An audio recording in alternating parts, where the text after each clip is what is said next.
안녕, 모두의 영상 스토어 모영스의 제쿤 할아버지야. 오늘은 정말 한 번쯤은 들어봐야 할 이야기를 해볼까 해. 돈에 관한 이야기야. 우리 모두 돈 때문에 고민해본 적이 있잖아.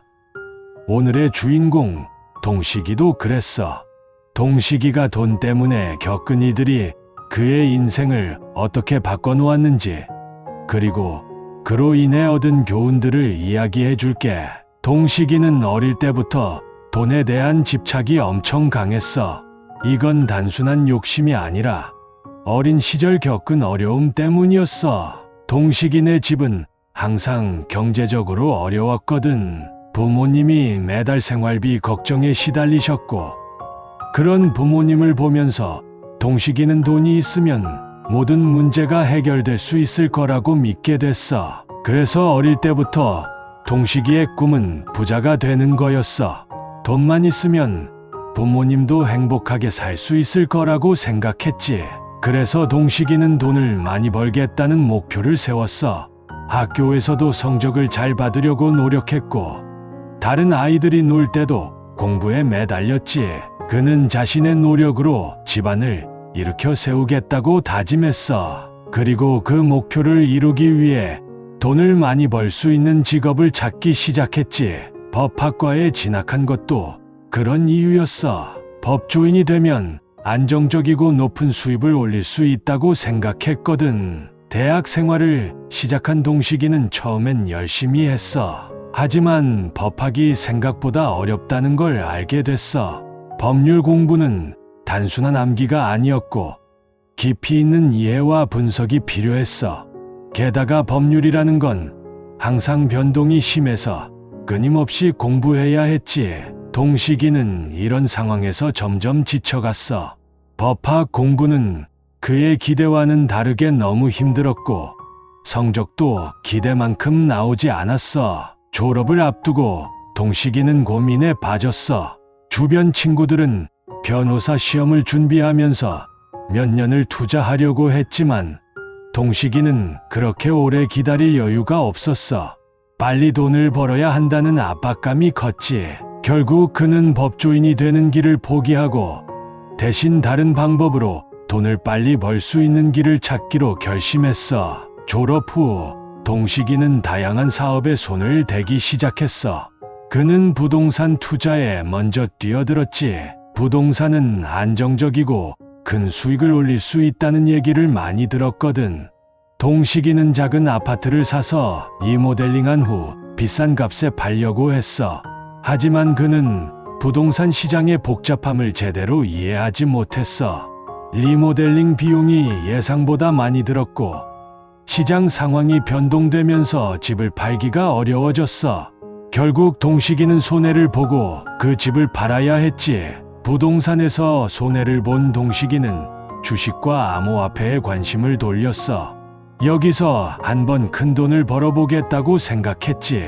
주식과 암호화폐는 그 당시 엄청나게 인기 있었고, 많은 사람들이 단기간에 큰 돈을 벌었다는 이야기를 들었거든. 그래서 동식이는 주식과 암호화폐에 모든 돈을 투자했어. 매일매일 시세를 확인하고 전문가들의 조언을 들으며 적절한 타이밍에 사고 팔려고 노력했지. 처음에는 몇 번의 작은 성공도 있었어. 주식이 조금 오르거나 암호화폐가 갑자기 폭등했을 때는 동식이는 자신이 투자에 재능이 있다고 믿었어. 하지만 그건 오래가지 않았어. 주식 시장은 그의 예상대로 움직이지 않았고, 암호화폐는 변동성이 너무 컸어. 한순간에 큰 손실을 보면서 동식이는 점점 더 불안해지기 시작했어. 그런 상황에서 동식이는 한 젊은 사업가를 만나게 돼. 이 사람은 겉으로 보기엔 엄청 성공한 사람처럼 보였어. 비싼 차를 타고 고급스러운 옷을 입고 매번 럭셔리한 라이프 스타일을 자랑했지.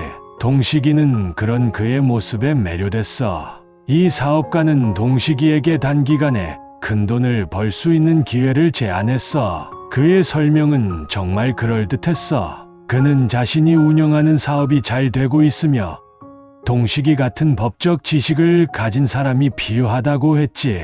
동식이는 그동안 투자에서 실패한 경험이 많았기에 이번 기회를 꼭 잡아야겠다고 생각했어. 그래서 그는 고민할 것도 없이 그 제안을 받아들였지.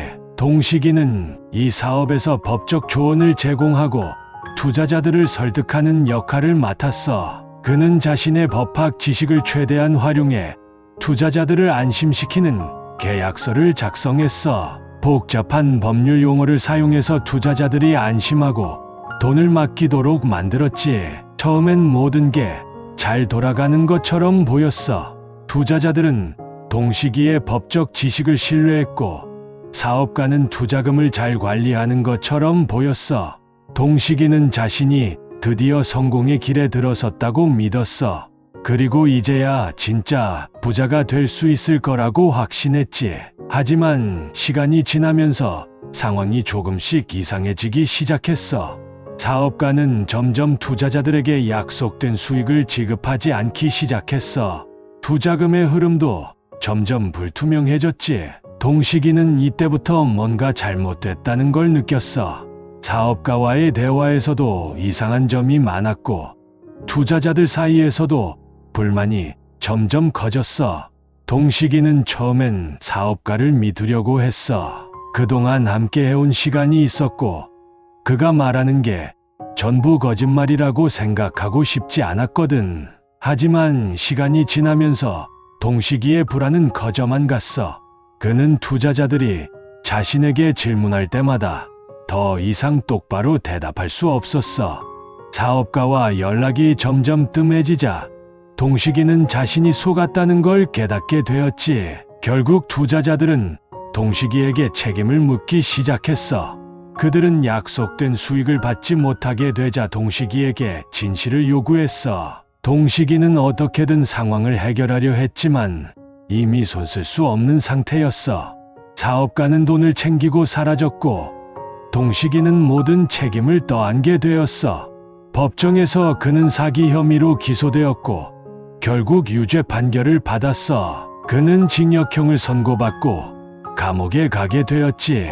감옥에 갇힌 동식이는 처음엔 자신이 왜 이런 상황에 처했는지 이해할 수 없었어.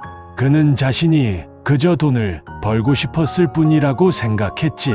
하지만 감옥에서 보내는 시간 동안 그는 자신이 저지른 잘못을 뼈저리게 깨닫게 되었어. 그는 돈에 대한 집착이 자신을 이 지경으로 몰아넣었다는 사실을 인정하게 되었지.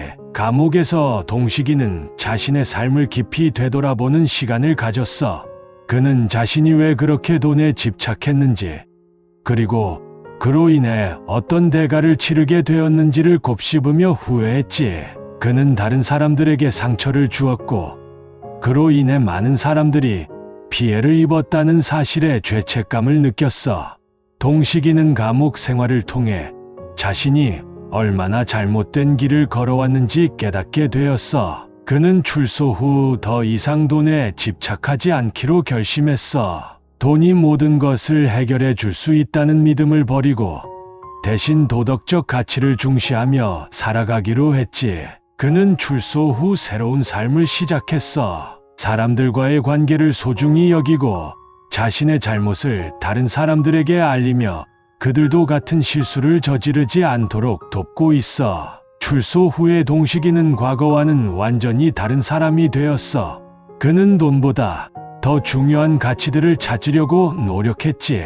인간관계, 신뢰, 그리고 도덕적 가치가 그가 진정으로 추구해야 할 것임을 깨달았어. 이제 동식이는 자신의 경험을 통해 배운 교훈을 다른 사람들과 나누며 그들도 돈의 유혹에 빠지지 않도록 돕고 있어. 동식이의 이야기는 우리에게 중요한 교훈을 남겨줘. 돈은 분명 중요한 거야. 하지만 그것만이 인생의 전부가 될 수는 없어. 돈을 쫓다 보면 정말 중요한 것들을 잃어버릴 수 있다는 걸 잊지 말아야 해. 진짜 소중한 건 돈이 아니라 우리 자신과 우리의 인간관계, 그리고 우리의 도덕적 가치들이라는 걸 기억해야 해. 이 이야기가 우리 모두에게 작은 경각심을 주길 바래.